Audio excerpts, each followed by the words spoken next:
Do you want to talk a little? Because I think it's like, I feel like people are 50-50. It's either like, I am on planet Earth, like, I can't wait to have kids someday. And, people have known since they were like little, like, oh yeah, I can't wait to be a mom. And then, the reverse side of like, oh, I don't know, like maybe I'll just like travel, have a lot of money, do us. So can you talk about like for you personally, what was that? So when Andre and I met, so I was the kid who grew up like, I remember my mom used to listen to the Dr. Laura show. Did any of y'all know what that is? Yes, my mom also listened to that. I don't know what it is, but it sounds familiar. Yeah. I think her tagline or something was like, I am a mom or whatever. Her purpose in life was to be a mom. And I always, when I was little, I was the caretaker. I loved the kids. I wanted to play with the babies. My sister didn't want to hold babies and I wanted to hold all the babies and babysit. And I was like, I'm going to be a mom one day. That's what I want to be when I grow up. Well, then you get older and, life isn't what you expect it to be. And I moved away to California at 18 and like my life totally changed on what I thought I knew about myself. Texas and California are very different. And I definitely kind of found my identity in California or found out who I was. So then when I came back, then I started school. I went to school for photography. And by the time I finished school, I was 25.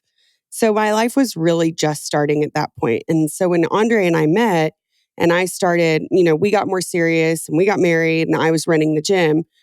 Owning a business is not relaxing whatsoever. You don't have any extra time. And if you're running it with your spouse, you don't have a lot of time to be a spouse versus a business partner. And by the time we finally got our business to a point where there were people working under us and we had a little bit of freedom, we did not want to start through all of that time, we were like, we're not going to have a kid right now because life is crazy. And as time went on, it was more and more like, I don't know if we even want to because life is finally getting easy and we don't want to really put a wrench in that. And life is expensive. And it sounds like a kid would just be more expensive. And I don't really want to screw with my body. There were a lot of reasons that it kind of crept in that it was just off our radar.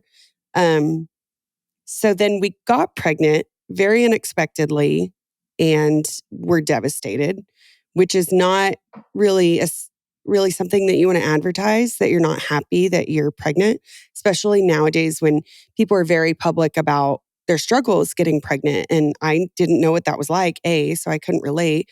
And B, I didn't want to be rude. So I didn't really talk to anybody about it. We were devastated for like 2 weeks, a lot of crying. Clearly, eventually we got over that. But through all of that, trying to work out, I think we were still a CrossFit gym at this point. Maybe we had started going a little bit more towards functional bodybuilding, but there was a lot of, I just didn't feel like I thought it would feel. I thought that I would feel a lot more capable. And even in that first trimester, there's the surprise of, well, first off, no one knows. So instead, you just feel like, okay, I'm gaining weight. None of my clothes fit, but I don't have a bump. Nobody knows.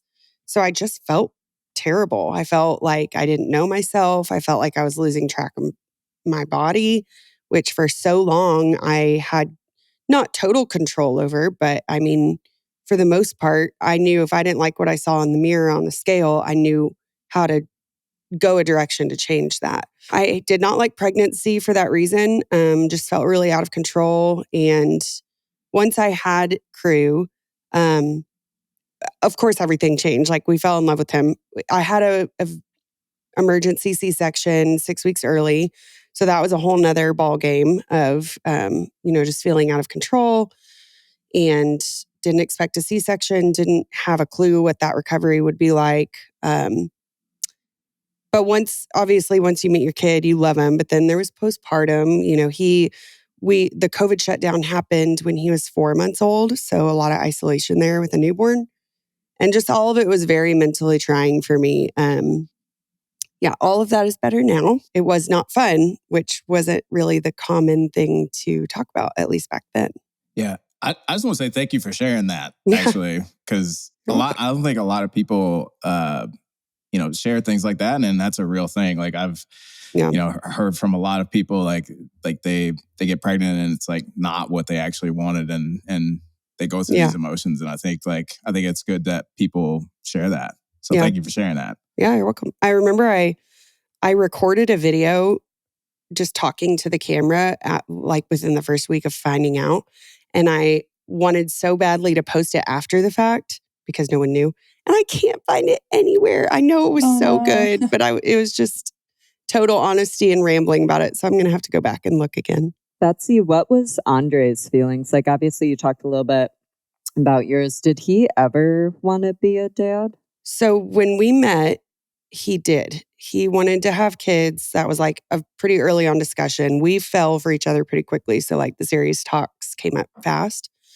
But again, his feelings changed as time went on. He just thought it sounded like really, really hard. More than anything, it just sounded like a huge challenge. And when you're in the business we were in, seeing kids come in with their parents all the time, and sometimes, or a lot of the time, not behaving the way that we would expect our kids to behave, or parents making choices that we didn't agree with. And just honestly, more than anything, we were the ear that they complained to about how hard it was to have kids and why they can't prioritize themselves and why they have to eat only fast food. And we only heard the complaints. So it really turned him off. He really, really did not want to do it. I was more on that, maybe one day I still kind of want it, but it just sounds overwhelming right now. But he was completely did not want it. I mean, he was definitely more upset than I was. But I think having a kid in the end, and he would totally agree, was the best thing that ever happened to him, especially a son, because he didn't really have a father figure whatsoever. And it's just been a huge redo for him and a chance to be self-reflective in a way that he has never even considered.